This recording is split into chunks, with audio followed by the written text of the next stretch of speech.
ठीक है, हमारे साथ समारा मौजूद हैं जो टीम के अहम खिलाड़ी हैं। आइए सवालात का आगाज करते हैं। कौन पहला सवाल पूछेगा? गुज़िश्ता 2 दिन काफी टेंशन वाले थे। आज पूरे रावलपिंडी स्टेडियम में श्रीलंकन फ्लैग्स लहरा रहे थे। शायकीन श्रीलंकन खिलाड़ियों को बहुत चीयर कर रहे थे। इस सपोर्ट के बारे में आप क्या कहेंगे? मैं यहाँ खेलकर वाकई बहुत खुश हूँ। इससे पहले भी मैं 2019 में यहाँ आया था। लोग बहुत अच्छे हैं और दोनों टीमों को सपोर्ट करते हैं। यहाँ अच्छी क्रिकेट खेलकर मज़ा आया। सब कुछ मुस्बत था। आज बाबर आजम तो पूरे मैच के हीरो थे। उनकी बैटिंग, क्राउड का रद्द-ए-अमल और ये भी कि वो एलपीएल में भी खेलते हैं और श्रीलंका में उनका बड़ा फैन बेस है। आप खुद भी बैटर हैं, तो बाबर के बारे में क्या कहेंगे?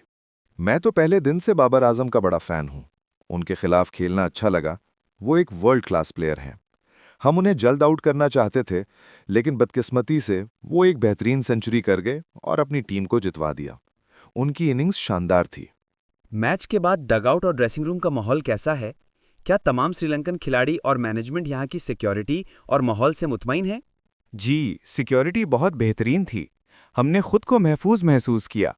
हमारा फोकस साफ जहन से क्रिकेट खेलना था और यहाँ का मजमूई माहौल भी बहुत अच्छा था। आपने असलंका से इतने ओवर क्यों करवाए जबकि गेंद ज्यादा स्पिन नहीं हो रही थी? जब हम बैटिंग कर रहे थे तो विकेट स्पिनर्स के लिए मददगार थी। अबरार और नवाज की गेंद भी टर्न हो रही थी। हमें अंदाजा था कि ओस के बावजूद स्पिनर्स को टर्न मिलेगा। असलंका से विकेट लेने की कोशिश थी, 2 मौके भी बने, मगर कैचेज ना पकड़ सके। यही प्लान था। आपने रावलपिंडी में 2 मैच खेले। दोनों पिचेस में क्या फर्क था और आखिरी वनडे के लिए क्या जज्बा लेकर जा रहे हैं? दोनों पिचेस बैटिंग के लिए अच्छी थीं। आज वाली पिच थोड़ी स्लो थी और इब्तिदाई ओवर्स में स्पिनर्स को मदद मिली।